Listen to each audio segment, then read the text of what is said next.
perquè al final, si Catalunya es desacopla del que està passant al món, segurament al final el futur no serà gaire agradable en termes de benestar, en termes de treball, en termes de qualitat de l'ocupació, etc. I el que està passant al món ara és, jo diria, extraordinari. Estem vivint, per bé o per mal, moments extraordinaris. Estem immersos en una revolució tecnològica sense precedents. La Covid ha estat una gran màquina del temps. Ens hem situat de cop i volta 10 anys endavant. Segurament ara estaríem al 2031 si estiguéssim amb el que està passant a nivell, per exemple, de tecnologia i digitalització sense Covid. Però està passant ara. El que ha passat en 10 mesos hauria d'haver passat en 10 anys. El món s'ha hiperdigitalitzat. El món que surt del Covid és un món d'alta acció tecnològica, un món de grans plataformes. És Jurassic Park, que li dic jo.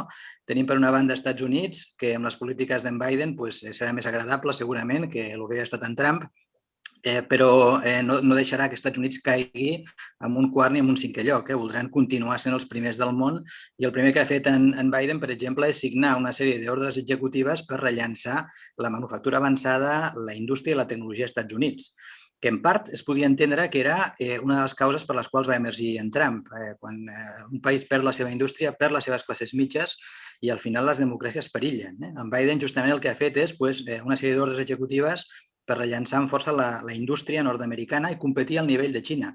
Tenim grans plataformes digitals que surten del Sistema Nacional d'Innovació americà. No són esporàdiques, no són casualitats. Si existeix un Google o un Apple o un Tesla, no és perquè hi hagi un emprenedor que hagi tingut una idea més brillant que les que tenim a Catalunya, sinó perquè el sistema d'innovació nord-americà les propulsa a l'estratosfera molt ràpidament. I a l'altre planeta surt un sistema alternatiu, que és el sistema xinès, que no ens agrada perquè no és una democràcia, però que està fent de contrapès i està fins i tot superant els Estats Units.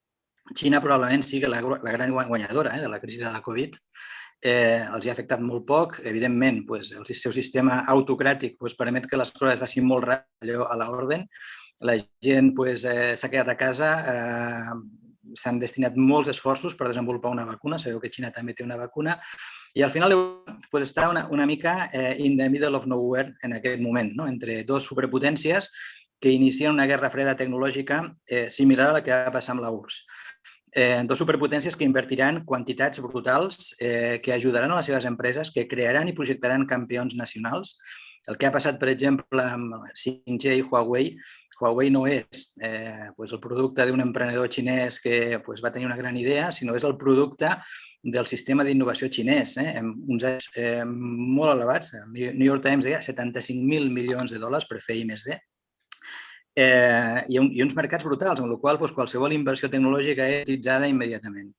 Això és on estem i on ens trobem. Jo crec que Catalunya, i especialment, no només Catalunya, tot el sud d'Europa, es va realitzar, vam arribar a un punt en el qual ens consideràvem països benestants, vam construir probablement un dels millors estats del benestar del món i ara el dubte és si podrem continuar, perquè ens trobem en aquest abisme de què ve després. El món continua avançant en ciència, tecnologia i innovació, nosaltres ens hem parat. Catalunya i Espanya, les economies espanyoles en 10 anys no han millorat els seus indicadors d'innovació i tota evidència econòmica indica que sense innovació no hi ha progrés, no hi ha creixement econòmic i sobretot no hi ha qualitat ni quantitat de l'ocupació. No hi ha qualitat de l'ocupació. Sense innovació, al final l'ocupació deriva en ocupació precària i això al final reverteix en malestar social, en tensions socials que, com he dit abans, debiliten les classes mitjanes i al final comprometen les pròpies democràcies.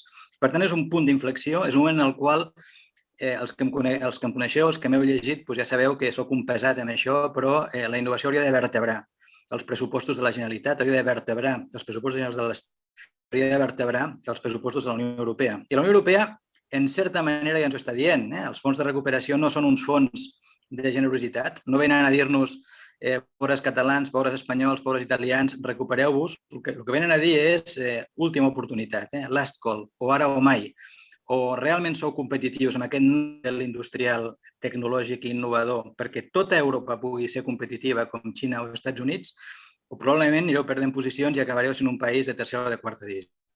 tant, última oportunitat i una mica el debat fa sobre això. L'Àurea em va demanar que moderés un debat sobre què hauria de fer Catalunya per situar-nos a primer nivell internacional, com d'altres zones d'Europa estan. El sud d'Alemanya, per exemple, és un gran ecosistema innovador impregnat d'indústria 4.0.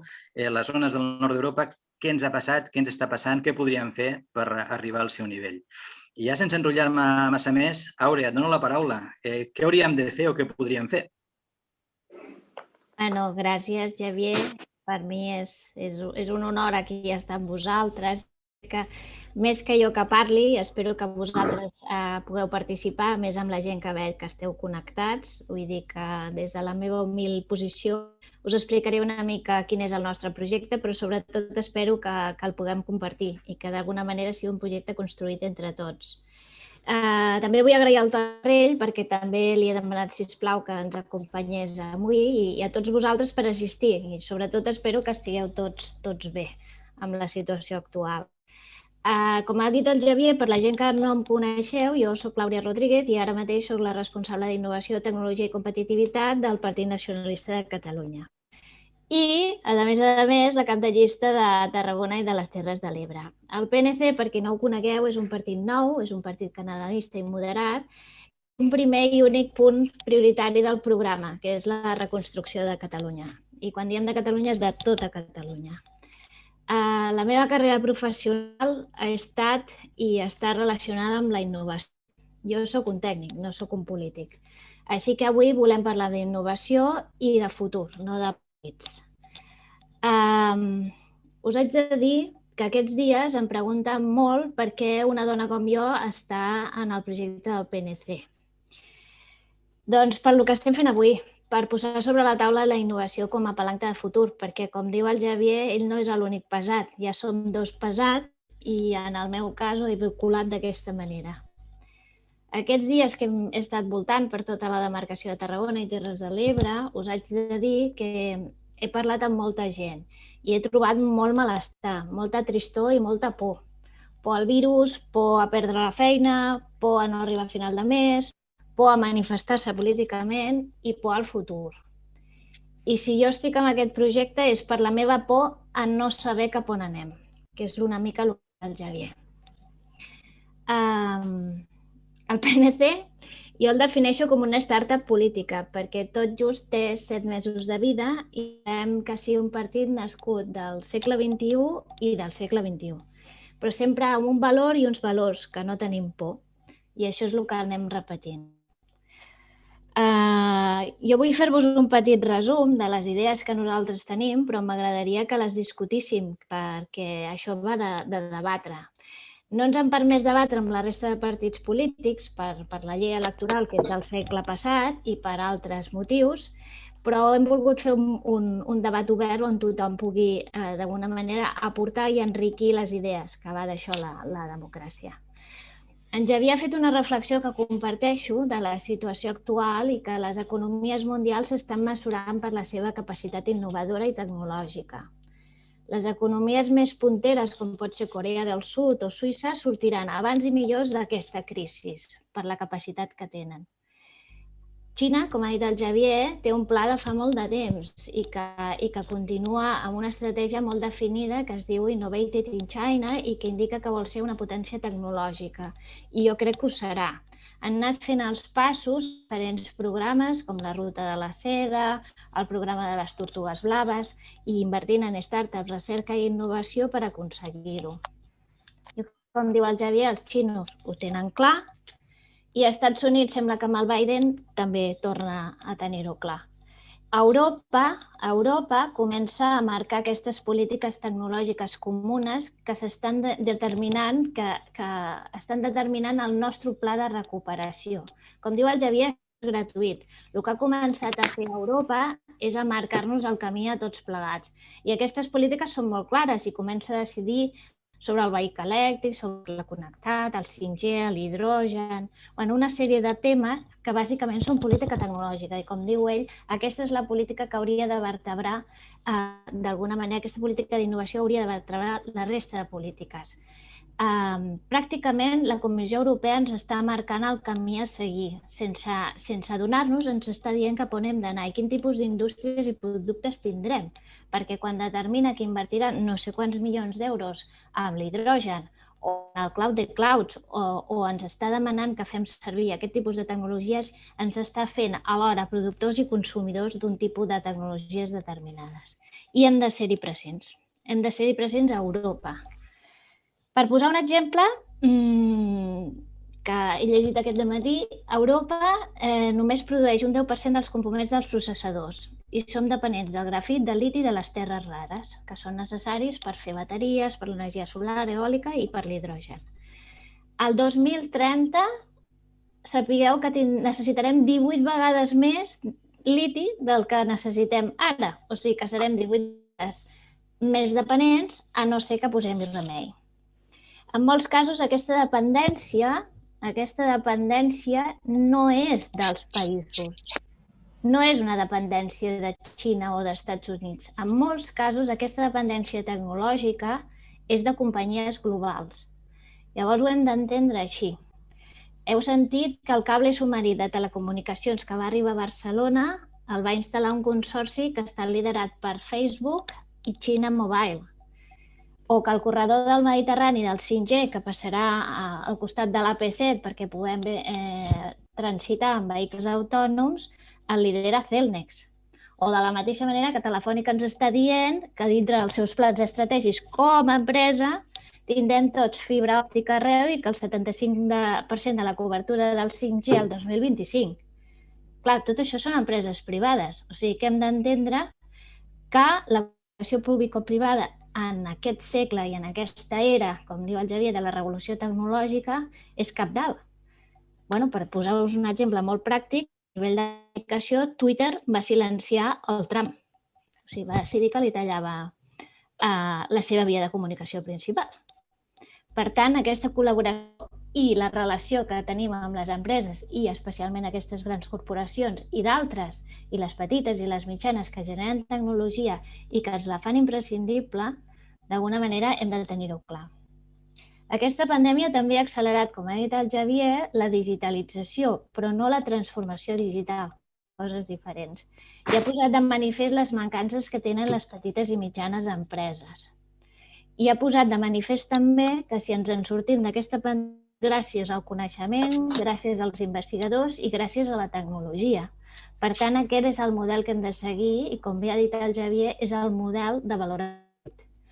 Avui tenim aquí, he vist a la llista, no sé si hi ha l'Andreu Beà, però sí que hi ha el Francesc Saldanya, que han utilitzat el coneixement i la tecnologia per lluitar contra el virus i fins i tot han fundat els Covid Warriors, que a mi m'agradaria que després expliquessin tot el que han fet, perquè és per sentir-se orgullós. Jo crec que Catalunya, i dintre de la nostra reflexió que vam fer primer al País del Demà i que el Partit Nacionalista ha adoptat com a seva, té capacitats per ser referent. I veient que hi ha el Xavier Grau aquí, ho sap perfectament, de la reflexió que es va fer del Pacte Nacional de la Societat de Coneixement, aquesta era una de les coses que va quedar clares. Les capacitats hi són, però ara hem de crear empreses, indústries i crear el valor afegit. Crear el valor afegit per arribar-los a mercat. Crec que també hem de tenir i hem de donar, sobretot, confiança als mercats. Confiança als mercats i confiança també, per què no, amb el sector de turisme, que es basarà en la nostra percepció de seguretat i qualitat. Moltes de les mesures d'emergència a curt termini s'han convertit en un estil de vida, com el teletreball, l'ensenyament a distància, la seguretat ciutadana o la prevenció. Tot això són problemes que hem de resoldre a mig i llarg termini i són oportunitats per fer les coses d'una altra manera. Jo crec que a Catalunya no es pot permetre més polítiques lineals a curt termini, perquè estem en un entorn completament diferent, disruptiu i exponencial. I no tenim ni temps ni recursos. I sobretot, com ha dit el Xavier, el món no ens espera. Vull dir-vos que dintre del nostre pla i del programa electoral vam elaborar 300 mesures on moltes d'elles són plans de xoc a nivell econòmic, a nivell fiscal, però sobretot per reactivar l'economia. No us faré una relació de les 300 mesures perquè és inviable, però la conclusió és que no podem ser reactius, no podem continuar sent reactius. Hem de ser a la cursa i hem de córrer més que els altres, perquè de moment estem perdent posicions i anem enrere. Hem de tenir una política fiscal acollidora, hem de donar seguretat als mercats exteriors, als inversors, als turistes, a tothom perquè tornem a reactivar l'economia el més ràpid possible. Jo no em vull allargar molt, però sapigueu que el nostre programa contempla mesures per situar Catalunya al món en una situació post-Covid. He enviat aquesta setmana una carta a alguns directors de centres de recerca, investigadors i tecnòlegs del nostre país que són capdavanters, posant de manifest el compromís del PNC amb la recerca i la innovació i amb el coneixement i el talent de les persones que tenim aquí, perquè sense elles no tirarem endavant. La principal mesura que contempla el nostre programa, i per anar concloent, és que hem d'arribar al 4% del PIB en inversió en R+D el 2025. A més d'aquestes 300 mesures que contemplen basar la política industrial en la relocalització, com ha dit el Xavier, basant-nos una mica en el model alemà, donant suport a la creació de noves cadenes de valor i empreses, promoure l'increment de la mida de les empreses i la seva competitivitat, això és el que ens farà créixer, fomentar l'emprenedoria, protegir els intangibles i utilitzar els nous valors com les criptomonedes i d'altres valors que hem de procurar saber com utilitzar i avançar-nos a les regulacions i sobretot preservant el dret dels ciutadans i les empreses a la connectivitat. És a dir, aquesta fibra òptica que tenia tot el territori i per tothom. Tot això no són impossibles perquè sembla la carta als Reis. Es tracta de que si volem tenir uns serveis socials, sanitaris i volem tenir uns serveis a la població, hem de generar els recursos necessaris. I això passa i és imprescindible per ajudar a les nostres empreses a tirar endavant, a buscar nous models de negoci i reforçar aquells sectors essencials en valor afegit i crear-ne de nous. Jo amb això m'agradaria tancar i sobretot demanar-vos que ens pregunteu, que ens interpel·leu, que estem aquí per això, per discutir, per crear nous posicionaments i noves idees. Aquesta és la base del nostre programa electoral i aquesta és la base del PNC. Ha nascut justament per això. Qualsevol pregunta resto a la disposició i crec que val la pena que veient la llista dels assistents obrim el debat. Moltes gràcies. Gràcies, Àurea. La veritat és que me n'alegro molt d'aquest objectiu tan ambiciós del 4% al 2025, crec que has dit. La pregunta que et faré després és com ho farem? Pensa tu. Pensem, no? La veritat és que m'alegra molt perquè si pensem el Plan de Ciència i Tecnologia del Ministeri, tot i comptant amb els fons europeus, ells l'objectiu que es marquen és el 2% al 2027. El 2% al 2027. El 2% era l'objectiu que teníem pel 2010. Imagineu-vos el repte que portem. I ja és un objectiu que ja estem pensant pel 2027 amb els fons europeus i que en el fons ningú se'l creu. Ho posen perquè han de posar alguna cosa. L'objectiu del 2010. El 2020 havíem d'estar al 3%. I hi ha països que estan ja a vora el 5%. Per tant, està bé que sí que tingueu aquest objectiu i després demanaré com ho farem. Però abans el Toni Garrell està per aquí. Toni, explica'ns la importància de la indústria 4.0, que sabem que ets un gran defensor d'aquest model industrial. Gràcies, Xavier. Gràcies, Àurea, per la trucada que vas dir, perquè no podíem fer un debat d'aquest tipus i que, a més, el moderés el Xavi. Jo tinc un problema, us ho he de dir, que amb en Xavi i jo coincidim en moltes coses, per tant, ell més ho explica molt millor que jo i és molt difícil discrepar i a vegades, diguem-ne, la discrepància suena estar a l'avenç. Llavors, jo el que volia, si us sembla bé, és complementar, potser m'anirà una miqueta més a lluny i com que assumeixo plenament, no tinc absolutament res a afegir i estic absolutament d'acord amb el que ha dit en Xavi i també amb el que ha dit l'Àurea, jo, si em permetreu, us explicaré, i no és el que teòricament tenia previst fer, i després parlaré de la 4.0, però no és el que tenia previst fer, però és arran d'una conversa d'ahir al vespre. La conversa d'ahir al vespre era que per què a Catalunya li costa tant innovar i per què a Espanya li costa tant innovar i anava tirant amunt i deia per què als llatins ens costa tant innovar. La veritat és que la pregunta em va agradar perquè crec que anava al moll de l'os. És a dir, per què ens costa innovar? Per què hem perdut el tren? Per què no fem el que hàgim de fer? Això, la veritat és que la persona li vaig dir, bueno, doncs no ho sé, perquè la resposta ràpida és que no invertim el suficient. I ell me va dir, bueno, no invertim el suficient, per alguna raó hi haurà perquè no invertim el suficient. I a partir d'aquí, a vegades quan vaig penjar el telèfon vaig agafar el paper i em vaig escriure 4 coses, encara dius, potser serviran per alguna cosa que escriga o per reflexionar després. I us vull compartir altres perquè que complementen el que ha dit el Xavi i el que ha dit l'Àurea. A veure, jo crec que Catalunya tradicionalment i el món en general ha innovat. És a dir que no hi ha innovació és fals. És a dir, la humanitat ha avançat precisament perquè innova. Innova no vol dir altra cosa que fer les coses d'una manera diferent.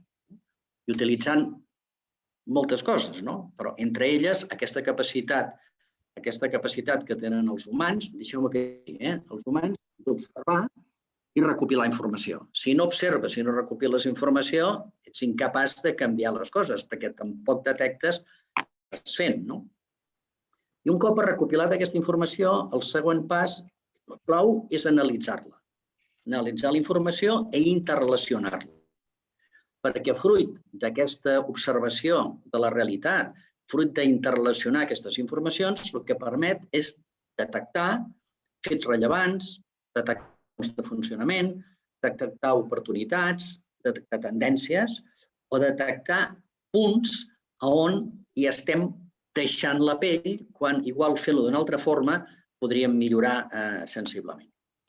I un cop fet aquestes coses, ens en queda una quarta, que és aplicant el talent de les persones, això que se'n diu la creativitat, buscar solucions.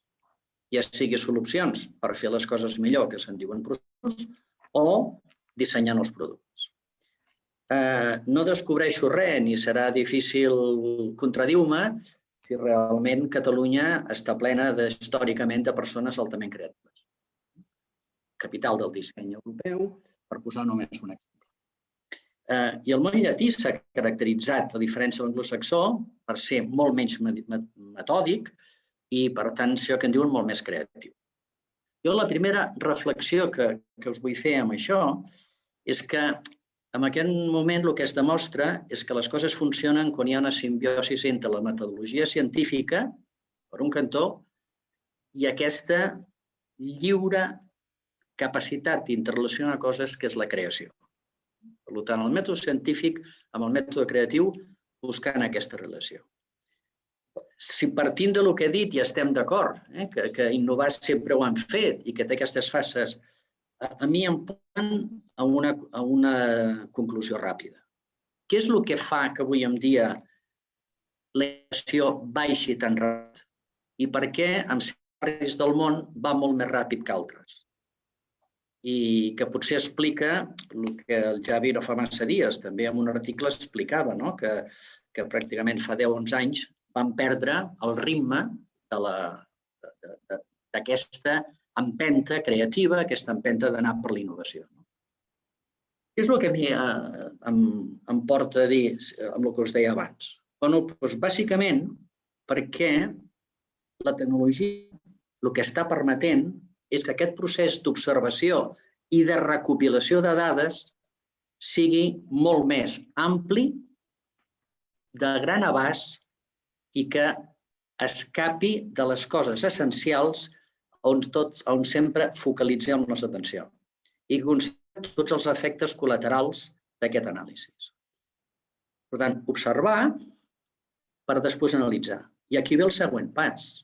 La tecnologia el que permet és analitzar la informació amb molta rapidesa. I, per tant, la tecnologia permet observar i la molta més informació permet analitzar, permet, per tant, detectar oportunitats, detectar mancances, possibilitats d'error i, conseqüentment, ens ho posa amb safata per poder aplicar, avui per avui encara, el talent humà, en definitiva, per els productes. Quin és, per mi, el problema primer que tenim? És que en la mesura que no hem tecnificat suficientment la nostra societat, com que no l'hem tecnificat, però tampoc ens hem preocupat, per la raó que sigui, d'inculcar l'ADN de moltíssima gent, aquest concepte de que la tecnologia és una extensió que amplifica les nostres capacitats, doncs estem perdent oportunitats perquè seguim analitzant la informació, observant-la, analitzant i relacionar-la, fent sistemes molt pedestres. Si no recordo malament, WhatsApp té 2.000 milions d'usuaris al món. I el gran dilema que tenim ara a Europa és perquè aquests senyors volen passar l'anàlisi de les converses d'aquests 2.000 milions als senyors de Facebook, precisament per oferir-nos les coses, no que teòricament volem, sinó les que teòricament el nostre subconscient diu que necessita.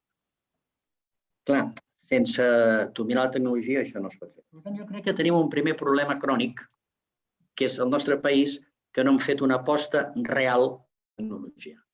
I si no fem aquesta aposta real per la tecnologia, difícilment després podrem recuperar i portar amb el tema de la innovació. Com us deia, és una cosa que s'aparta una mica, però que volia anar jo amb aquest concepte de les arrels. Clar, si us dic això, deixeu-me que ara, per tant, a part que li afegeixo una coseta col·lateral. Vosaltres sabeu, aquí hi ha alguns companys, que el 2000 vam crear el Cercle pel Coneixement. El 2004, una de les coses que sempre dèiem en aquell moment per justificar que el país havia d'impulsar molt més el coneixement, havia d'avançar amb l'economia del coneixement i cridar una atenció, era Xina. Xina el 2004, 2005, 2006, anualment llicenciava de les seves universitats 500.000 de graduats, 500.000 de nous titulats. I resulta que aquests 500.000 que ells treien anualment era la mateixa xifra que tota la comunitat tècnico-científica del Japó, que en aquell moment ja era capdavantera en temes d'automàtica i robòtica. Per tant, això que el 2004, 2005, 2007, 2010, 2015, Xina, la fàbrica del món i del low cost, si miraves enrere el que estava passant a les seves universitats i el que estava sortint d'aquelles universitats, te'n donaves compte que Xina canviaria els rols. I això és el que ens ha passat. I nosaltres, en canvi, no hem fet aquest canvi. La tercera consideració que us volia posar sobre la taula, complementant el que deies abans. Molt d'acord amb el que deia el Javi respecte al tema que la Covid ha sigut una màquina del temps. No fa massa dies llegia que abans de començar la Covid, a nivell europeu, un 15% de les persones teletreballaven i que actualment un 40% de la gent teletreballa. En aquesta mateixa conversa que va sortir en aquesta xifra, ell va dir: te'n dones compte quan joves aturats amb molt de talent que tenim a Catalunya que el que haurien de fer oferir els seus serveis a multinacionals que no sabem on estan? I teletreballades de casa amb sous americans perquè treballo en una empresa americana. No sé quants han pensat això. Ara, és cert que si aquest talent no l'aprofitem, encara les distàncies creixeran més. Vaig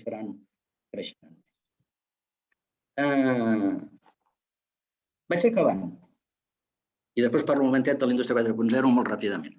Però vaig acabant, però deixeu-me que també que deixo sobre la taula, ja que això és un debat, quin hauria de ser per mi el full de ruta per aconseguir de veritat pujar al tren de la innovació i caminar al vagó de la cua cap al davant de tot? I no hi ha secret res. Mireu, el primer és la formació. És a dir, si no canviem dràsticament la formació, agafant aquests reptes i el que demanen les grans empreses més capdavanteres del món quan fan els seus processos de selecció, no ens en sortirem. hi ha un informe perfecte, que el discutíem fa uns dies amb l'Àurea, que analitza com varien d'aquí al 2030 les 5 capacitats bàsiques que es demanen a les persones a treballar, que són la seva capacitat física, les seves capacitats, skills cognitius bàsics, els avançats, els socials i emocionals i els tecnològics. I això per sectors.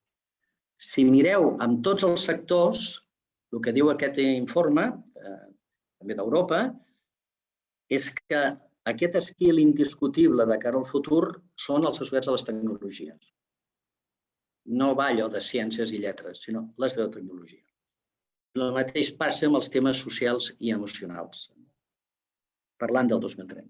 I també el mateix informe parlava que de cara al 2030 hi hauria 7 milions de llocs de treball molt fonamentats en aquestes noves professions que encara no coneixem, però que d'aquest equilibri d'aquestes 5 competències, els que perden importància són les físiques i les cognitives bàsiques i els que creixen amb importància pel treball dels humans són les cognitives avançades, les socials, les tecnològiques. Per tant, hauríem de canviar el primer concepte, jo crec que hauríem de canviar la formació, eliminant les fronteres entre ciències i lletres i assumint aquest requeriment. Per aconseguir la innovació que volem. Segon tema, hauríem de reconèixer el dret de la connectivitat. Nosaltres tenim una Constitució pre-internet. No té res a veure el món de l'any 79, dels anys 70 avui. Però hauríem de reconèixer la connectivitat per totes les persones. Si reconeixem el dret de tota la connectivitat de totes les persones, què comporta? Comporta que tot el territori ha d'estar desplegat, que tothom des de casa seva ha de poder-se connectar en banda ampla, perquè en definitiva la informació està a internet i el coneixement també està a internet. I això què vol dir? Que el dret de la connectivitat. Vol dir que, a més, no s'ha de gestionar amb criteris propis d'autopista, que són aquests que es dimensionen pel de dilluns a divendres i que els caps de setmana, quan no hi ha pandèmia, col·lapse absolut. Els han de gestionar capaços de suportar qualsevol punta, perquè si no fem això ens estem batant aquesta xifra que avui es consolida i que serà del 40% del teletreball i, lògicament, de l'accés i de l'equilibri territorial. Clar, aquest punt va lligat per mi amb un aspecte que per mi és clau, aquest tercer punt, és que Catalunya té una excel·lent, almenys aquesta és l'opinió de molts, jo comparteixo, té una excel·lent xarxa científica, però el que fallem és en convertir l'avenç tècnic i científic en patents, en definitiva, en fer-ho arribar al sistema productiu. Hem de muntar un sistema pel qual les pimes puguin rebre i puguin utilitzar aquests avenços que permeten assolir millors competitivitats. Quart punt, la indústria. França fa 7 anys va crear la Conselleria el Ministeri per la reindustrialització. Per tant, el següent full de ruta, apostar en formació, pressupostos molt més grans, el dret a la connectivitat, gestionar la connectivitat que arribi a tot arreu, vol dir implicació del sector privat i del sector públic, el tema de la indústria, però no solament la indústria de la que sempre diem, sinó la doble indústria, la indústria manufacturera per lo que és el tema bàsic i la indústria que d'alt valor afegit d'abast global.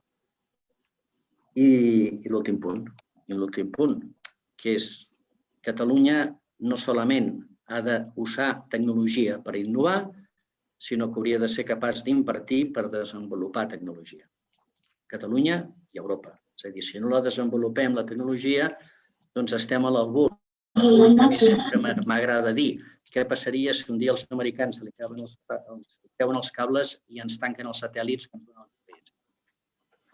Probablement la societat col·lapsaria. I ho poden fer. Me queda només una última cosa, que és, però tot això no funciona si realment de veritat les administracions no primen a les empreses a que inverteixin en innovació, amb aquell full de ruta que deia abans, és a dir, començant per la formació. i el que hem de fer és imprimar-ho. I imprimar-ho és molt senzill. La gent que inverteixi en el que podríem denominar els components de la innovació li desgrava directament els seus resultats. Heu pensat el que passaria en aquests moments si totes les pimes, les inversions que han de fer per avançar amb el tema de teletreball, que vol dir inversions tecnològiques a nivell treballador i la mobilitat de la feina, tot allò, en lloc de considerar inversió normal que va per amortització, pogués anar directe a la compta de resultats? Hem de començar a buscar eines que fan servir les grans empreses per les petites. I en quant a la 4.0, ja que un dels punts claus és arribar a la indústria. I com ha de ser aquesta indústria? Evidentment, ha de ser la 4.0, però amb la 4.0 jo crec que hem de ser molt realistes. Alguns s'han de centrar, les grans empreses, a crear, a fer indústria amb eines intel·ligents, però a Catalunya el gran nitxo que té de mercat és, atès que té moltes pimes, és entendre que la quarta revolució industrial, la indústria 4.0, és la indústria de la innovació i la creativitat, que vol dir convertir els seus productes en smart. Internet de les coses no és solament controlar les coses. Internet de les coses vol dir que les coses poden prendre decisions. I per mi això és fonamental, i ara sí que acabo, perquè no hi ha innovació si a la vegada no ens comprometem amb el que comporta la sostenibilitat i l'economia verda. I és aquesta triada el que ens ha de permetre, gràcies a la innovació, gràcies a aquestes dues sensibilitats, realment a recuperar el tren. Jo crec que el podem recuperar, honestament, però només ho farem si hi ha la complicitat entre empreses invertint, que no inverteixen en innovació, és molt poc, això el Javi té moltes dades i ens ho pot explicar, i realment complementa el sector privat que té que canviar. Sí que m'han anat d'això, però he volgut complementar el que vosaltres dèieu. Moltes gràcies, Antoni, moltes gràcies. És molt interessant el que dius, que amb reformes teòricament simples, com per exemple que tot el que vagi a inversió en innovació automàticament es desgravi o es dedueixi de la compta de resultats, ostres, això seria ben senzill de fer i segurament donaria un salt endavant molt notable. Jo ara, si us sembla, li faré alguna pregunta a l'Àurea i després donaré pas a la gent que està a la sessió, que hi ha molta gent, hi ha molts amics del sistema d'innovació. Àurea, algunes qüestions per tu. La primera, com és que un país com... Millor dit, com és que un concepte tan clar, un concepte tan nítid com el de la innovació i tan acceptat internacionalment i tan a l'hora del dia de les propostes estratègiques en la major part de països avançats, no entra en l'agenda política? Com és que encara és un apèndix residual del debat polític, si és que hi és? Jo crec que és que tenim un tsunami davant que ens està superant a tots. És a dir, quantes de les persones que estan connectades, que a més vosaltres no sou el comú dels mortals i la majoria d'aquí sabeu de què estem parlant, sap què és el Gaia X? Probablement tu i 4 més. Gaia X és el cloud de clouds que ha decidit la Comissió Europea que farem servir tots. I això dubto que hi hagi cap responsable polític, o molt pocs, en el nostre país que sàpiguin què és el Gaia X. I aquesta decisió ja està presa. És a dir, Xina i Estats Units s'estaven barallant pels sistemes que faríem servir i Europa ha decidit un tercer sistema. I ja està aquí. I ja estem apostant per ell. I dubto que dels que estem aquí, la gran majoria de nosaltres sapiguéssim fa 6 mesos que era el Gaia X. Ni que ningú dels que tenim representant-nos a la Comissió Europea sapigués que és el Gaia X, per posar un exemple. Doncs tenim un problema de que no hi som i que la revolució va tan ràpid que o comencem a córrer més ràpid o no arribem. Doncs aquest és un petit exemple, però com això, i aquest concret estava dintre, que no és una cosa que sigui cap secret d'estat, perquè estava dintre del discurs de la presidenta de la Comissió Europea quan ens va dir quines serien les prioritats del nostre pla d'activació. Una segona pregunta, Àurea. Com és que un país que ha fet les coses tan ben fetes teòricament en ciència no despunta en innovació? perquè jo crec que hem fet molt bona feina des de fa 20 anys en l'àmbit de la recerca i amb els centres de recerca, apoyant les universitats en l'àmbit de recerca, però el que és passar de la recerca a l'empresa ens costa molt i no s'ha apostat realment. És a dir, tu ho saps perfectament perquè quan tenies aquesta responsabilitat de l'administració, el teu pressupost era 4 vegades el que tenim ara en innovació. 4 vegades en 10 anys. I pensàvem que era poquíssim. Ja ens queixàvem llavors. I llavors era poquíssim, doncs això. I escolta... Som molt competitius accedint als fons europeus, som molt eficients, però miracles, no. I escolta, aquest 4%, com creus que l'hauríem d'aconseguir? Què creus que es podria fer? Aquest 4%, aquí hi ha una persona que està aquí, que és el Xavier Grau, que ell té molt clar el que tenim ara, el que invertim i que ha fet un esforç real amb el Pacte Nacional de la Societat del Coneixement perquè això fos més, però en el moment que es va fer això no es va tenir present el Next Generation EU. En el moment que es van fer aquests càlculs, no teníem present el Covid ni la pandèmia global. Llavors, nosaltres, el PNC, el que proposa són 3 coses. Una és, que això ho repetim molt, que és el tema del concert econòmic. D'aquí em sembla que d'aquí 2 o 3 dies fem una sessió que és més de l'àmbit de justícia, on explicarem com es pot fer això legalment i l'àmbit de l'Estatut, que no ens van tombar, es pot encabir. Això ens ho hem estudiat bé, hi haurà l'Antoni Bayona, jo crec que val la pena que el sentiu, perquè ha fet una bona feina per veure com es pot fer això legalment. Això per un costat. En aquest concert econòmic nosaltres el que demanem és aquest dèficit que tenim estructural i que d'alguna manera permetre fer aquestes polítiques. Abans d'això, nosaltres creiem que podem fer 2 coses. Una és utilitzar el Next Generation EU i els fons aquests europeus per fer realment això, per fer innovació, perquè així ens ho diu la Comissió Europea i així ho podem fer. Aquests Next Generation EU són 140.000 milions d'euros. D'aquests 140 milions d'euros, si cal un 20%, són 28.000. Això les empreses ho han de saber multiplicar. Tu saps que per cada euro públic que posem l'hem de multiplicar per 2 o per 3. Si comenceu a fer aquests números, surt el 4%.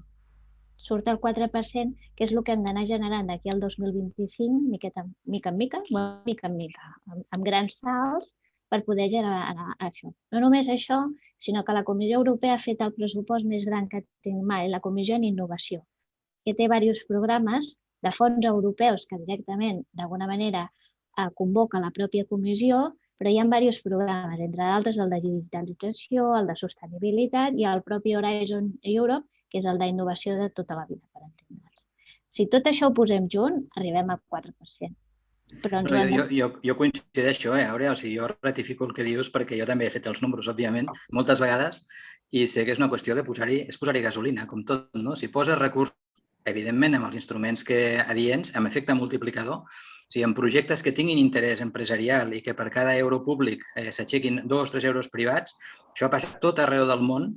I aquí no ha passat perquè no ho hem fet. No perquè siguem menys llestos o perquè tinguem menys emprenedors o perquè els empresaris siguin, més corporats. No, és perquè no s'ha posat els recursos. I tampoc calen tants recursos. O sigui, tu i jo ho sabem, hem fet els càlculs. Catalunya té un dèficit de 3.000 milions d'euros actualment. Caldria posar els recursos perquè l'economia destinés aquests 3.000 milions. Potser des del sector públic caldrien 700 o 800. Però ara vindran 140.000 milions. I fixeu-vos, encara hi ha dubtes de si serem capaços de fer-ho. Perquè tot això es pot esmicolar, es pot perdre, es pot fragmentar. Jo, Àurea, ara li donaria pas al Xavier Grau. Tenim aquí la sort, l'honor de tenir el secretari general d'Universitats. Xavier, que a més és de la vostra terra, no? De Tarragona. Xavier, si estàs per aquí i tens ganes de contribuir, de participar, doncs serà un plaer escoltar-te. Sí, bona tarda. Bona tarda a tothom. I gràcies per la invitació que em va enviar l'Àurea. Bé, som diumenge a la tarda, una miqueta informal, estem fotudament d'acord. El que passa és que no arrenquem d'alguna manera i hem de poder arrencar. Aquest 4% és el que per enguany té l'objectiu Suècia, per exemple, que està per sobre del 3 des de fa temps. I per nosaltres el 4 hauria de ser un objectiu de país.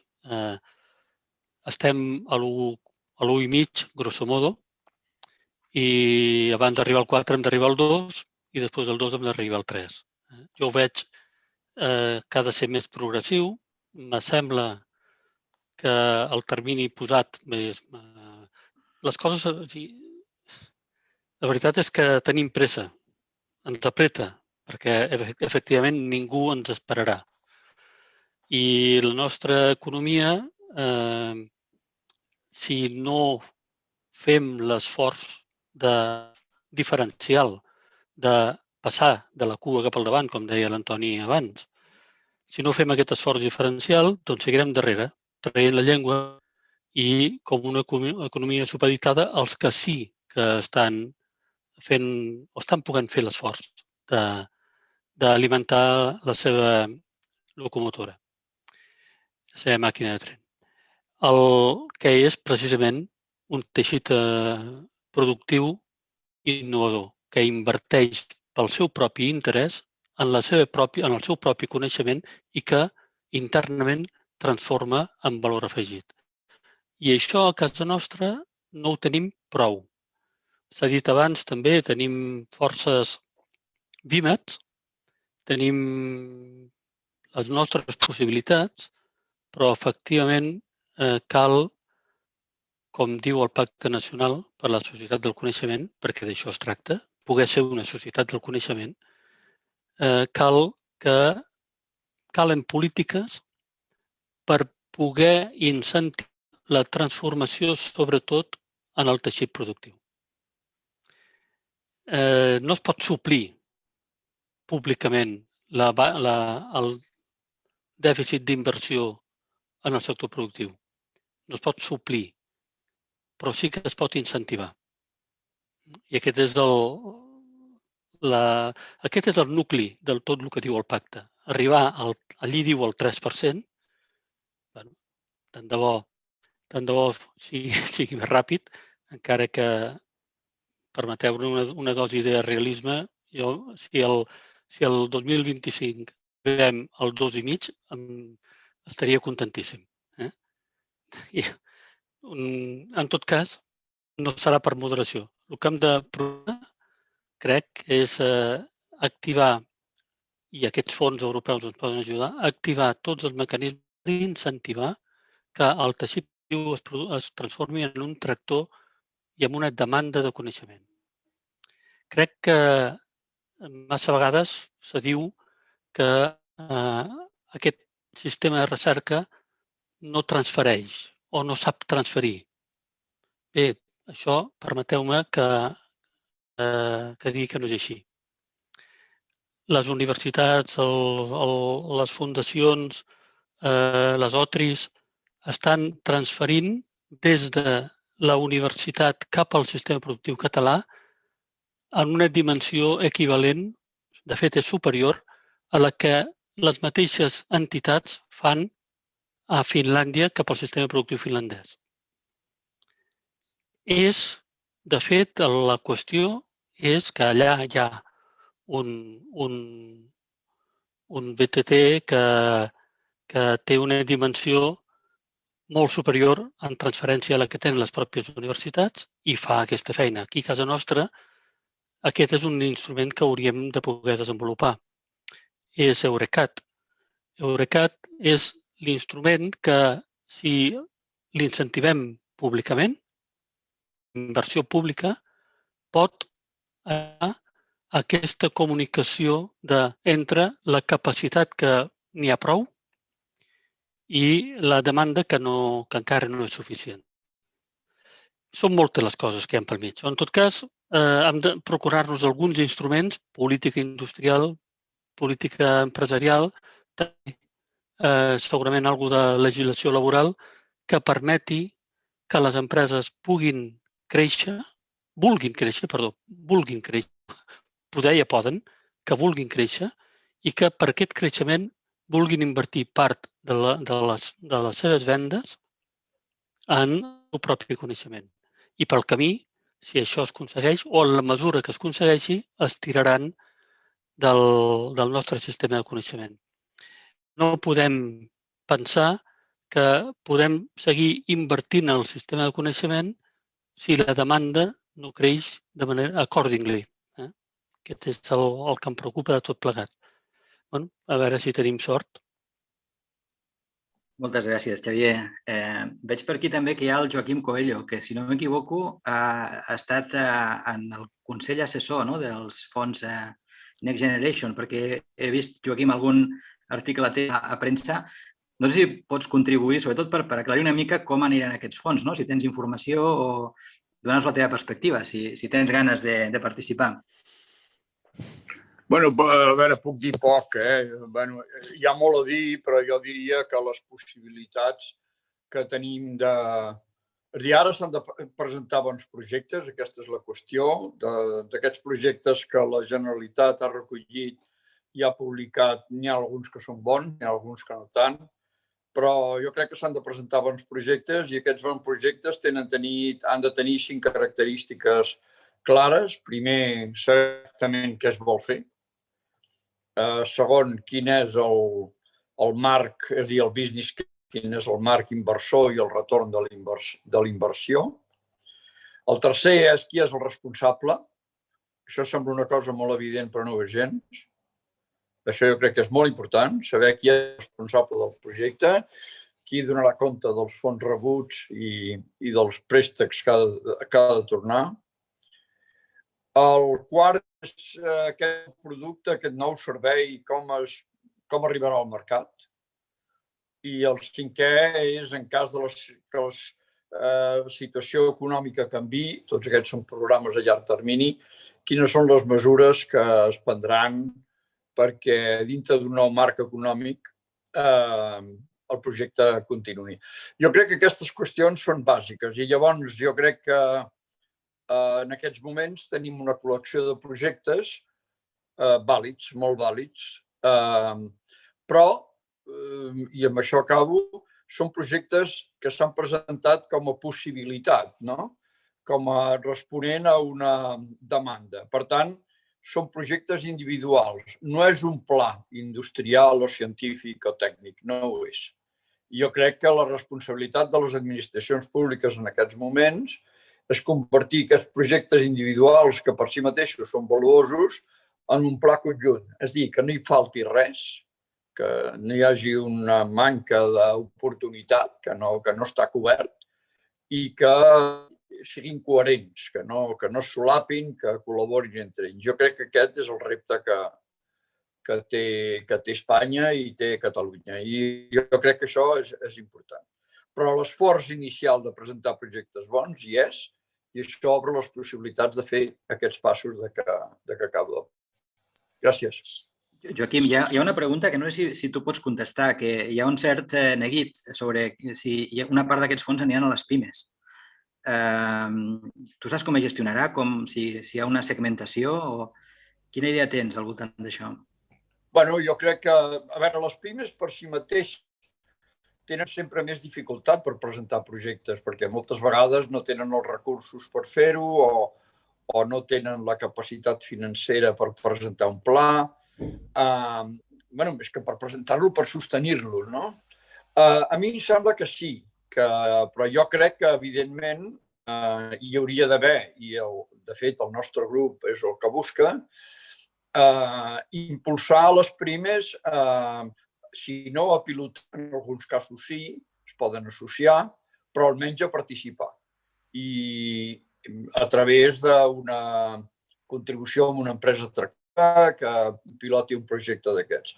Per tant, a mi em sembla que hi ha possibilitats. És a dir, això que s'ha dit en premsa de que tot anirà a Madrid i que tot serà l'IBEX, i jo amb això no hi crec. Jo crec que si efectivament hi ha propostes sensates, aquestes propostes sensates escoltades i poden tenir fons.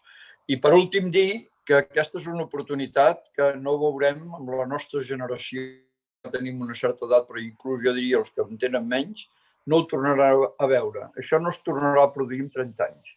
Per tant, l'oportunitat no es pot perdre. Moltes gràcies, Joaquim. Veig per aquí també al Xavier López, d'Eurecat, i tu deies que no havíem fet polítiques sistèmiques, Xavier, al xat. Ens pots explicar quina és la teva visió i què creus que s'hauria de fer per arribar a aquest 4% que deia l'Aurea? Hola, bona tarda. Bona tarda a tots i a totes.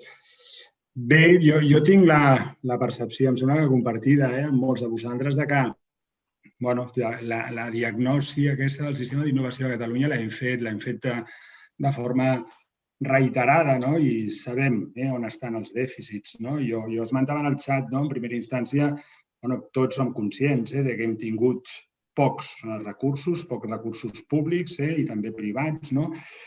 Però més enllà d'aquests pocs recursos és tenir-los per fer què, no? I a mi em sembla que és important accelerar el disseny de polítiques d'innovació que siguin sistèmiques, no? Si tots coincidim en que, en definitiva, la innovació és un fenomen, sí, que al final el lideren les empreses, però és un fenomen sistèmic en el qual participen diferents agents.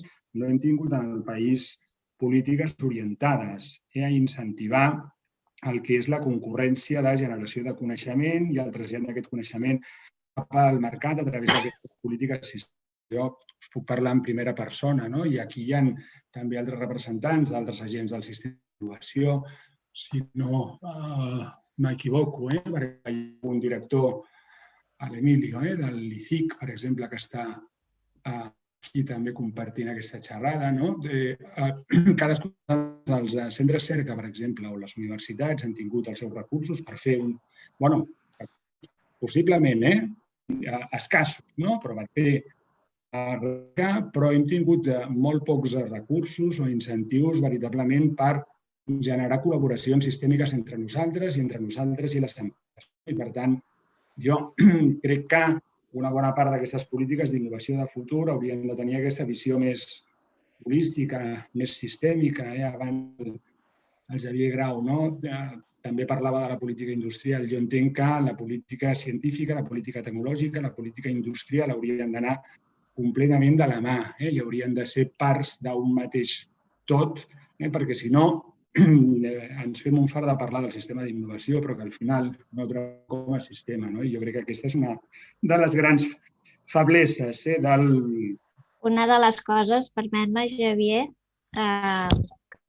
que proposem i que saps que ho havíem parlat amb molts de vosaltres i ho sabeu molt bé, és que, i jo he parlat al Xavier Grau abans, és que el BET és el centre tecnològic de Finlàndia. Actualment, cada país o regió, alguns són regions, altres països, tenen un organisme fort que d'alguna manera estira aquesta transferència. Perquè us feu una idea, el Fraunhofer alemà factura 1.600 milions d'euros. O sigui, no és cap... A vegades parlem dels unicorns, que són les empreses que facturen més de 1.000 milions i que creixen ràpidament, les startups, però és que el Fraunhofer alemà és una molt gran empresa tecnològica del país que dona suport a la petita i mitjana empresa. Llavors, aquí veig gent de l'EITAT, veig gent de l'ICIC, veig gent d'Eurecat. És a dir, la capacitat tecnològica del país ens farà forts. És un dels actius que en els índexs globals també de competitivitat i tot això es mesura. Perquè, clar, la tecnologia sorgeix a les universitats, sorgeix als centres tecnològics, però sorgeix també de les petites i mitjanes empreses i de les startups. I el que hem de fer és que tota aquesta innovació oberta, que sempre és oberta i col·laborativa, d'alguna manera és el que diu el Xavier, tiri endavant i es connecti. Es connecti veient una mica en xarxa. Perquè sí que és veritat que tenim un sistema molt ric, però som molt petits al món. Som molt petits, per cert, molt petits. O sigui, no tenim massa crítica a vegades per fer certes coses. I amb la col·laboració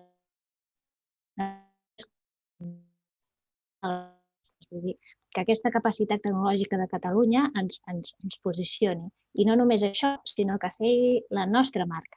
La marca de Xina és Innovate in China. No és made in, ja no volen fàbriques. Ara el que volen és coneixement. Ens proposem aquesta marca que es diu Creat a Catalunya, que és una marca basada en el coneixement, que tiri endavant. Llavors, aquesta és la nostra catalans, que està basada en això i en la creativitat, talent, amb aquella manera de fer. I perdona que t'he interromput, però crec que... No, el meu resum, perdona, era aquest, i em sembla ara en el xat sorgien alguns comentaris. O sigui, hem tingut fins ara, jo crec que pocs recursos, però a més una política de política de recerca, tecnològica, industrial, molt fragmentats, no? I ara ha arribat el moment, ja fa temps que ha arribat el moment de fer polítiques més transversals, més holístiques, que connectin totes aquestes parts del sistema d'innovació, perquè si no, no estem treballant com a autèntic sistema i, per tant, el sistema és molt poc eficient en aquests processos que abans comentava el Francesc Xavier Grau, no? Amb, al final, acabar generant impacte i riquesa en el territori i per la cultura. Jo crec que aquest hauria de ser un canvi de paradigma, perquè si no continuarem fent polítiques verticals però de poc impacte. Gràcies, Xavier. Jo recordo alguns estudis que s'havien fet fa uns anys que deien que Eurecat, per tenir un impacte a l'economia catalana similar al que té a Fraunhofer l'economia alemanya, hauria de multiplicar per 4 la seva dimensió. Per tant, és veritat, el sistema encara és petit, és embrionari i està infradotat, clarament. El Emilio Palomares, de l'ICIC, m'ha demanat torn per al·lusions. Emilio, si us plau. Hola, bona tarda. No, perquè estava sentint-vos, per mi és un plaer i constatar que sí que estan canviant les coses. O sigui, mireu quina hora és, la tarda, i estem aquí discutint i canviant opinions sobre què és per intentar construir un país millor, no? Això és meravellós i ho tenim també que ficar en aquest context. Jo he sentit, és molt difícil estar en desacord amb el que dieu. Tots en sabeu molt i tots ens esteu preocupats pel mateix. I és molt difícil encertar. Estem enmig d'una pandèmia, ningú la va poder veure i això fa que les incerteses que hi ha de cara al futur siguin molt grans. El que crec que és una certesa és que hem de decidir què volem ser. Si un país que té un model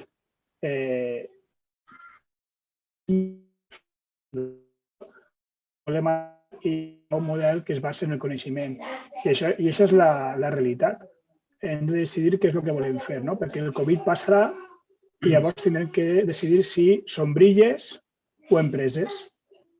El que ha dit fa un instant Xavier de Becat és que de fora el que ens manca és una relació entre empreses i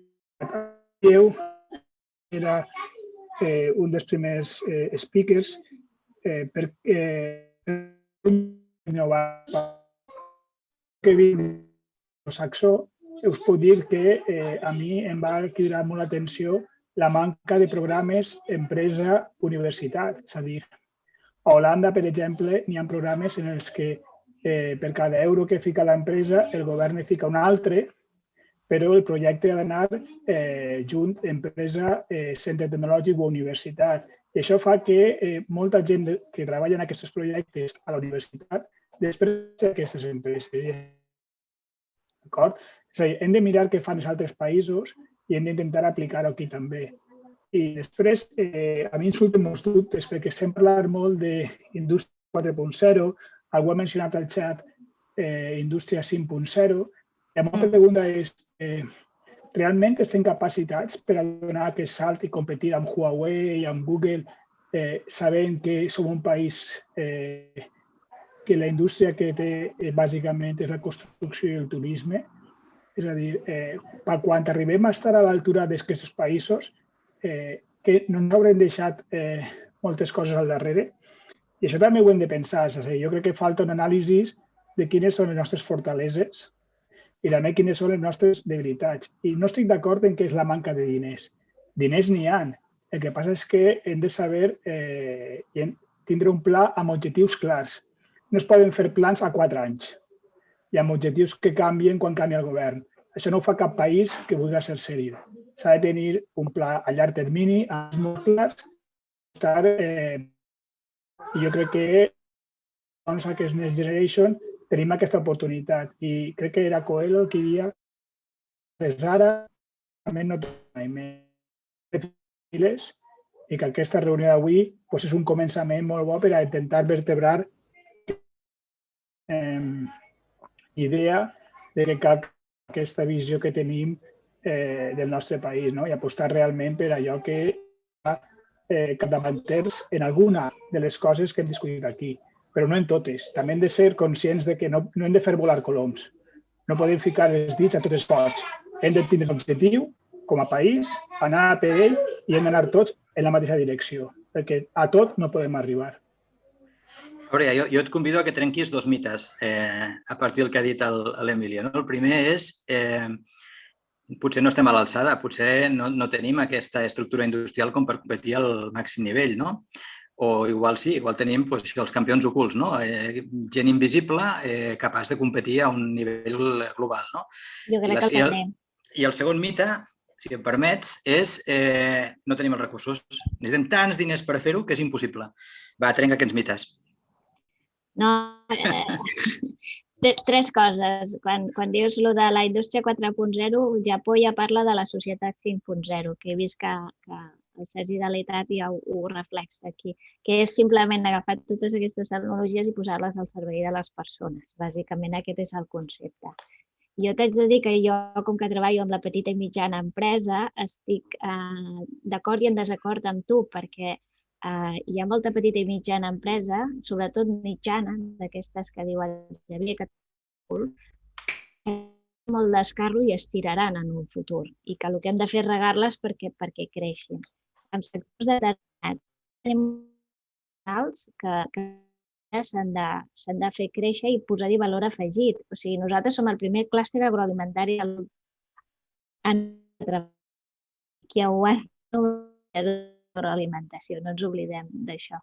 A partir d'aquí hi ha una sèrie de sectors que estan afectats que d'altres per la crisi actual, com per exemple el sector de l'automoció, i això ho sabeu, és conocido i d'això, però imagineu-vos que tenim una sèrie de fàbriques, entre d'altres SEAT, que està parada perquè no té xips. Perquè no té xips. Llavors, és evident que nosaltres hem d'apostar per allò que han de tenir un valor i una rellevància, però hem de començar a regar alguns camps amb una mirada a mig llarg termini per poder tenir aquí semiconductors, per poder tenir aquí bateries, per poder tenir aquí una sèrie de coses que, a banda de ser competitives, tecnològiques i de futur, també són necessàries. Vull dir, entre altres. Per aquí és una mica... Jo trenco una llança per la mitjana empresa catalana, perquè realment està fent molt bona feina. I tenim altres que no són petites ni mitjanes, com Grifols i d'altres empreses que són multinacionals. I la joia de la corona d'Holanda és Unilever.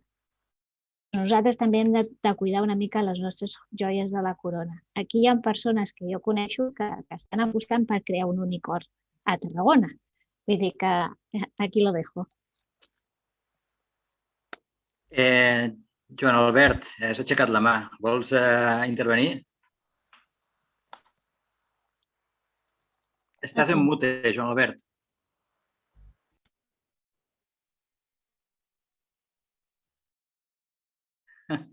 A baix, a l'esquerra. Ara, està. Ja està?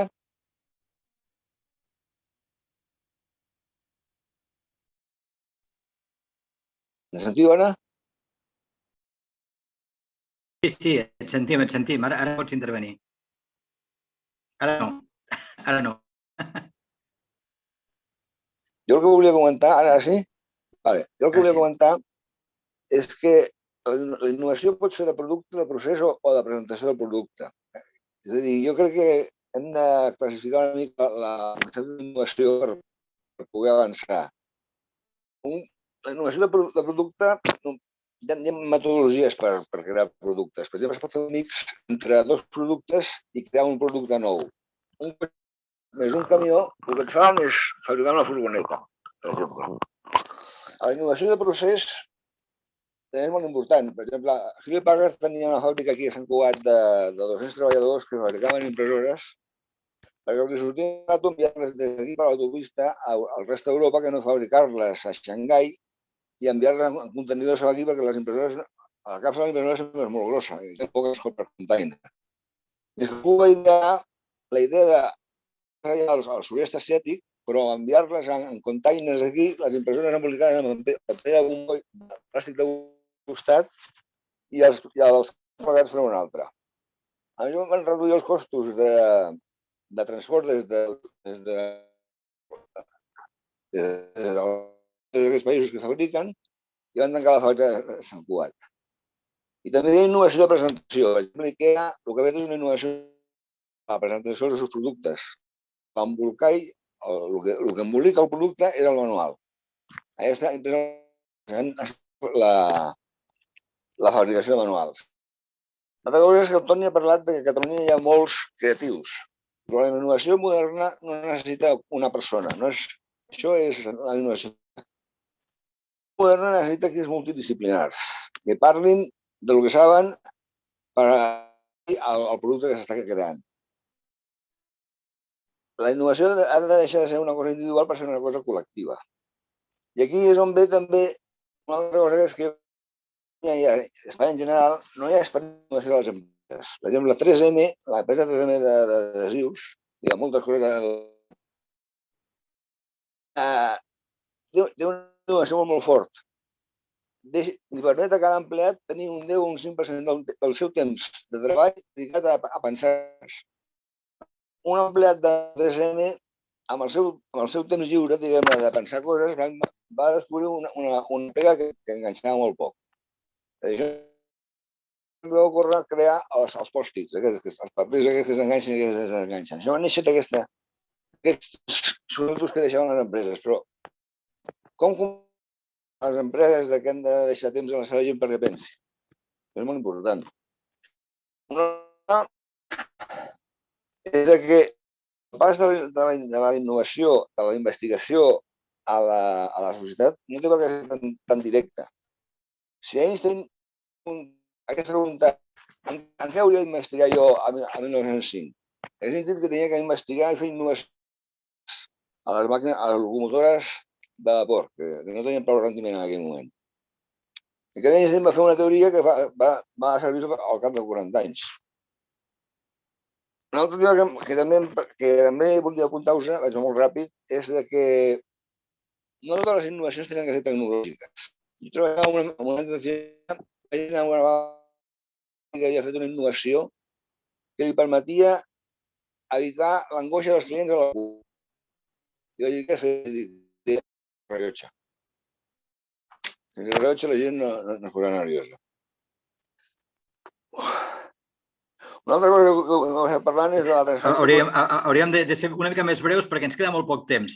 Albert, un minut.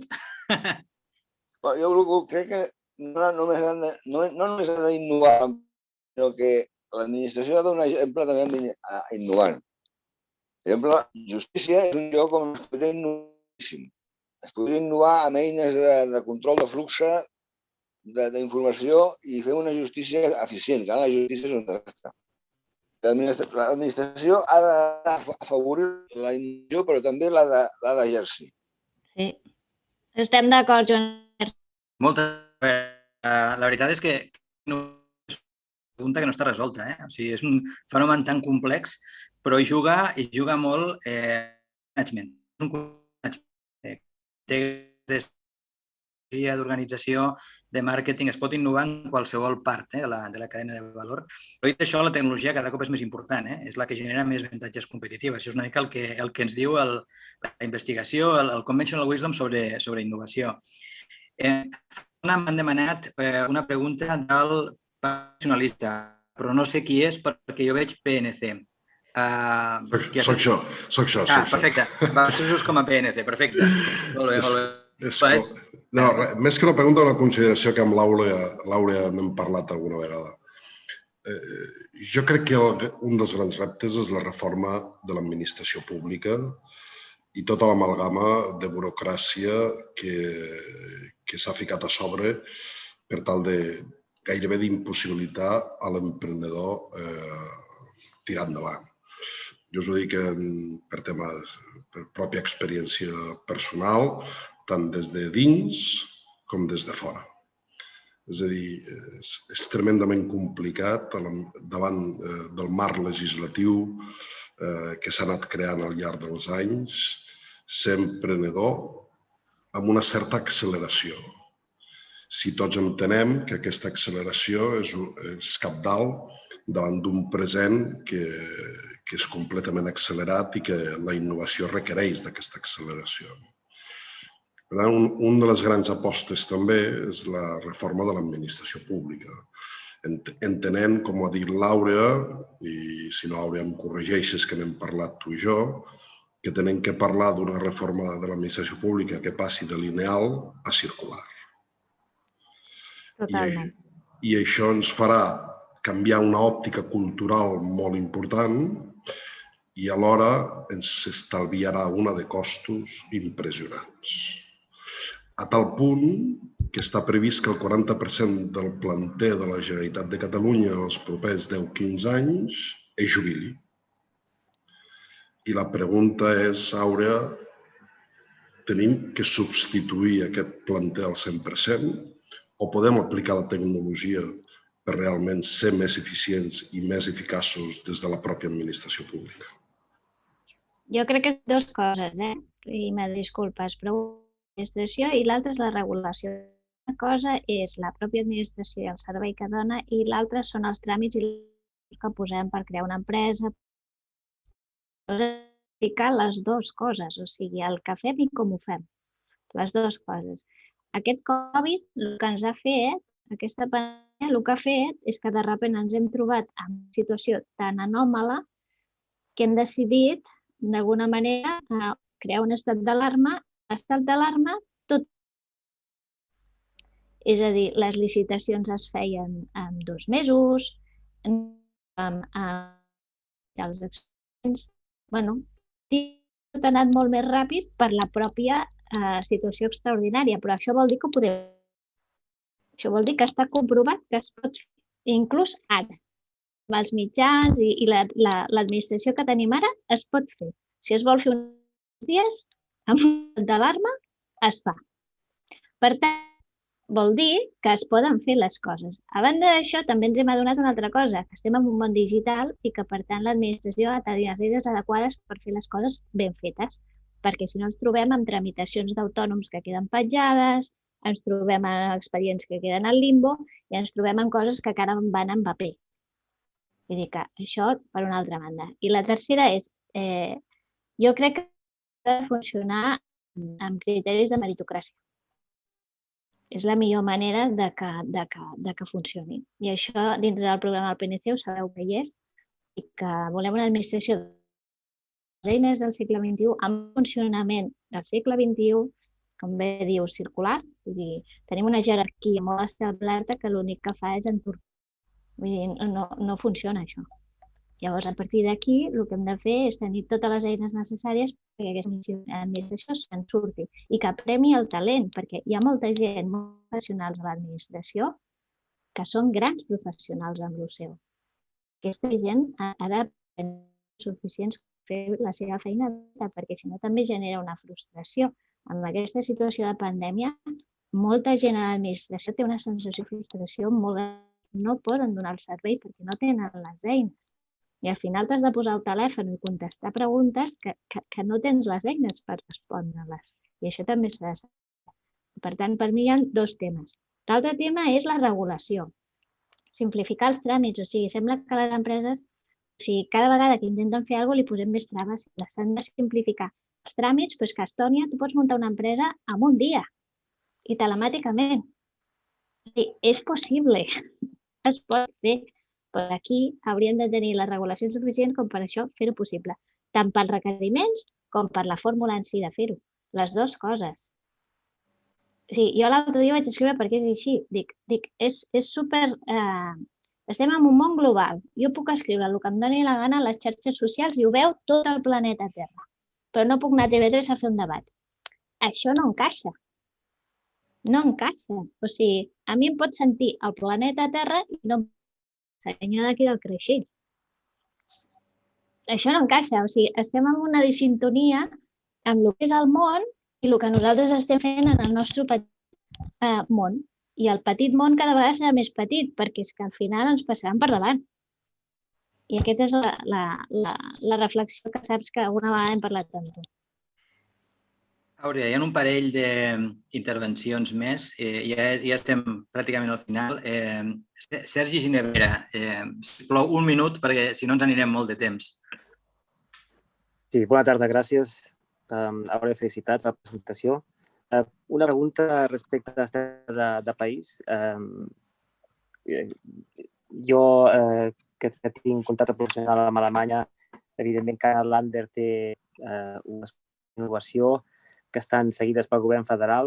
A Catalunya hi ha una política centralitzada o unificada per fomentar la innovació, que sector privat i sector públic vagin junts amb un objectiu comú de projecte d'innovació, perquè tinc la impressió que hi ha molts centres de recerca, d'investigació, que potser no hi ha aquesta línia conjunta de representació en el qual s'han fet uns projectes, de propostes de projectes, que no sempre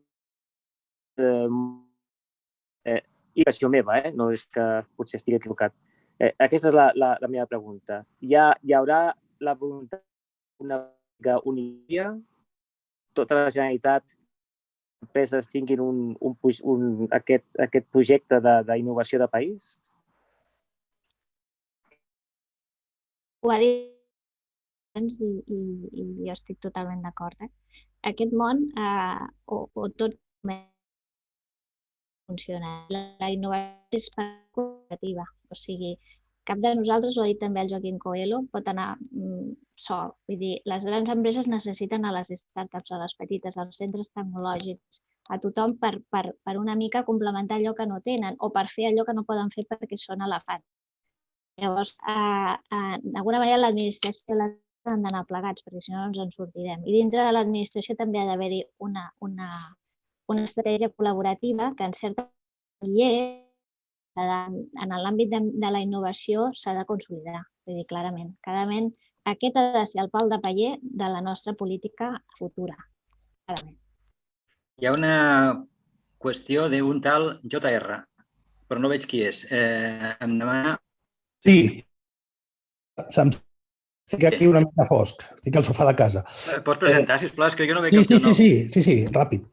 Jo soc New Kid on the Block aquí, soc empresari d'Osona i des de fa unes quantes setmanes estic recursant al PNC. Vaig conèixer la Marta, he conegut l'Àlex i encaixa amb el que jo que necessitem a Catalunya. Jo era votant del PNV. Aleshores, són dues coses. Primer, a l'Àurea, referent a el que has comentat de la creació de noves empreses, us vull dir un cas real meu d'ara, perquè us adonarà del tema. Del meu negoci principal, que és de restauració, participo amb empreses de nova constitució sobre gent jove. I el mes d'octubre vam constituir una nova empresa que es diu Scorpion Esportiva, dedicada al túning de cotxes esportius italians. A l'octubre constituïm l'empresa, la portem al registre. A febrer encara no tenim el BIE, que és el d'Hisenda, per importar de la Unió Europea des d'IVA. Solament us dic o sigui, una empresa amb l'època que tenim ara, de gent jove, amb ganes i tal, per la ineficiència i per la negligència dels estaments públics, nosaltres estem en una situació molt fotuda. Solament volia dir això. I després, a l'altre punt, jo d'innovació m'agrada moltíssim, però no soc com vosaltres, que sou gurús. Jo soc un emprenedor, he estat tota la meva vida multinacional i fa 20 anys em vaig plantar per la meva compte i ara, tot i els problemes del Covid, gestiono una empresa de 17 milions d'euros. El que us vull dir és una cosa. Aquesta xerrada és fantàstica, però no és una xerrada... O sigui, diguem aquí, no serveix de res si no la base. És a dir, tenim tota actualment el necessari, no pas el que estem parlant en aquesta vegada. Tot el necessari. Si jo sigués qualsevol país, inclús català, qualsevol lloc del món abans que invertir a Catalunya ara. Així de clar us ho dic. Lloc per invertir perquè s'ho han carregat. Aquí l'únic que hi ha és carregar, o sigui, arreglar tot, moltes coses que heu dit, sobretot del tema, però sobretot tenim que canviar el mindset. O sigui, estem en un entorn d'esquerra, però d'esquerres dolentes. Jo no critico les esquerres, vull dir d'esquerres dolentes que pensen que l'emprenedoria és de mala gent. Si no canviem això, possible. Aleshores, el que tenia 25 anys a Catalunya de gent emprenedora i tal, ara no tenim això. I si realment els de la banda ho tenim que demostrar. I ho tenim que demostrar amb fets. És l'únic que volia dir. Que per mi la base mental és l'economia. Si l'economia podrem fer, i sé que és el peix que es mossega la cua, no? Tenim una política fiscal que sigui capaç de treure capital.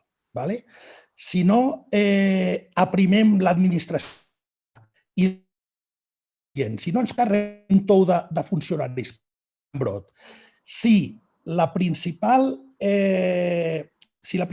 il·lusió amb tots els meus respectes d'Esquadra, o sigui, això no ho aixequem, ja està.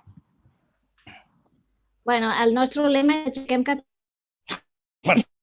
Jo estic per això, però el que vull és que em centro molt en economia, perquè tot el que no tenim a l'ecosistema que us permeti als tecnològics i als innovadors poder fer la vostra feina. O sigui, tenim una bona planta, però no tenim ni aigua, ni abono, ni aire, saps? Bueno, hem d'intentar-ho, vull dir que per això estem.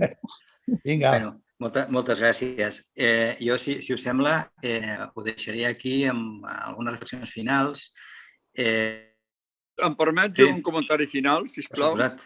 Per suposat. A veure, jo crec que el to de la conversa no és l'adequat, perquè és un to de la conversa que tot és una queixa, tot no funciona i tot per arreglar-ho s'ha de començar des del principi movent l'Estat, l'organització i la societat. Jo crec que aquest no és el tono que hem de tenir en una conversa com aquesta. Bé, aquesta és una cosa que volia dir. I l'altra cosa que volia dir, conec centres de recerca de Catalunya i de fora de Catalunya. I us diré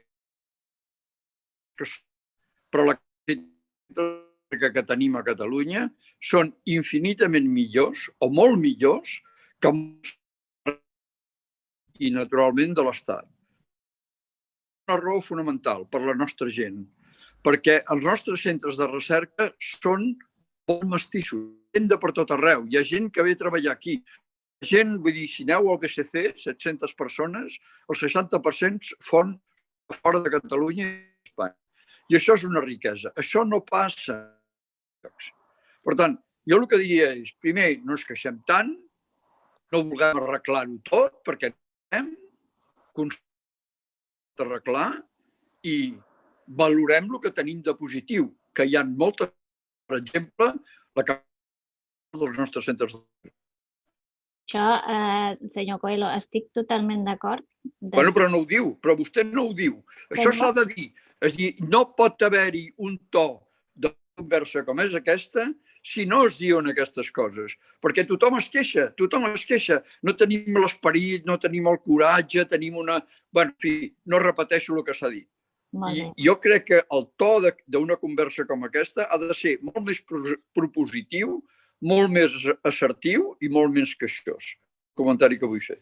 Molt bé. Jo només li poso una puntualització amb tot això que ha dit.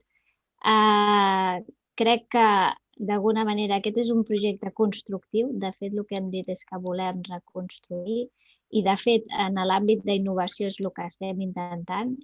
Coneixo perfectament els centres de recerca. De fet, n'he treballat amb un. També amb un centre tecnològic, o sigui, els he viscut en primera persona, o sigui, sé el que és aixecar un centre zero. I, per tant, aquesta gent, per mi, són d'admirar. De fet, els he fet arribar una carta aquesta setmana dient això, en privat, perquè aquesta gent és la que s'aixeca cada dia per intentar apropar-nos al futur, i és el que hem de viure. Aquesta conversa plantejaria ser constructiva, no destructiva, evidentment, en cap sentit. Al contrari, el que volem d'alguna manera és tirar endavant. Aquest és un projecte nou que el que intenta és posar les bases perquè el model econòmic que tenim i que hem de construir, que hem de consolidar i que ja comença a haver-hi, doncs l'apoyem. Apoyem totes aquelles iniciatives que són innovadores i que d'alguna manera el primer que he dit de tot, al final de tot, era el que teníem a Catalunya és el talent i les persones per fer-ho, que és el més important, perquè la tecnologia es pot adquirir. Llavors, a partir d'aquí, em sap greu que tingui aquesta impressió, però el missatge era aquest. Tenim ganes de fer-ho, volem ser un projecte constructiu, no estem en contra de ningú, jo ho repeteixo per activa i per passiva, l'únic enemic que tenim aquí és el Covid i les seves conseqüències, i ens hem de sumar perquè som prou petits en el món com perquè tinguem la força suficient d'ajuntar-nos. Aquest és el missatge. I li agraeixo la seva atenció, li agraeixo que ens ho hagi dit, perquè d'això es tractava, de debatre les percepcions i les postures, però d'alguna manera el missatge és aquest, és en positiu. Anem a construir Catalunya i anem a fer-ho entre tots. Jo, si sembla, ja estem molt fora de temps. Jo crec que el debat ha estat interessant i que el debat sempre és positiu. Jo també m'aniria amb un missatge positiu. Jo crec que efectivament tenim les bases més que construïdes. Una mica tornant al principi, si mirem com ho ha fet Àsia, Àsia partia de bases molt més febles i molt ràpidament s'ha posat a un nivell altíssim. Es tracta de complementar el que hem fet bé amb més coses fetes ben fetes. No es tracta de destruir res, sinó al contrari. Es tracta de potenciar potser allò que encara no hem fet, que és bàsicament l'arribada d'aquest coneixement cap al món industrial i la conversió en creixement econòmic. Jo recordo, jo vaig ser dels primers que va entrar al CIDEM en el seu moment, l'any 2001, llavors ningú parlava d'innovació. I la innovació, es va fer molt gran dintre de la Generalitat. Després em va passar una mica el mateix a ESADE. Vaig començar a fer alguna classe d'innovació. La innovació va començar a créixer. I jo crec que en el món polític la innovació també creixerà moltíssim. Jo crec que és un discurs i al final és un eix vertebrador de polítiques que a poc haurà d'estar entrant en el discurs polític. Fa uns anys també la Generalitat em va demanar un estudi sobre una potencial renda bàsica universal. A mi i a l'Oriol Amat, catedràtic de la Pompeu. I la nostra conclusió és que potser d'aquí 25 o 30 anys la podrem tenir si només construïm una economia basada en coneixement que ens ho permeti. Aquesta va ser una mica la conclusió. Jo crec que amb això tots. Ja per acabar, Àlex, si vols tancar la sessió, moltíssimes gràcies. Gràcies, Xavier. Bé, jo no tanco res, has tancat tu, Xavier Ferràs, jo l'únic que dono és diverses informacions. El primer de tot, agrair a l'Àurea i al Toni Garrell i al Xavier Ferràs. Són caps de cartell que, juntament amb les intervencions i presents que hi ha hagut, enriqueix. Jo avui en sé una mica més que ahir i això m'ho ha donat una campanya electoral i m'ho ha donat el PNC, per tant us ho agraeixo en primera persona, a tots tres i a tots els que han intervingut. Dir-vos que aquesta sessió ha estat gravada en tant que la volem penjar a YouTube al canal del Partit Nacionalista de Catalunya, perquè nosaltres el dia 14 estem convocats a les urnes, però el dia 15 ens comprometem a treballar igual que ho faríem el dia 12, 13, ho farem el dia 15. Aquí no acaba res, aquí comença tot per nosaltres. L'Àurea ha dit, som una startup, sí, però som una startup que vol créixer. Àurea està amb nosaltres perquè està plenament convençuda i, per tant, jo us agraeixo a tothom en nom del PNC, però sobretot intervencions com comptar amb la col·laboració del Xavier Ferràs, de l'Àurea, del Toni i de tants altres.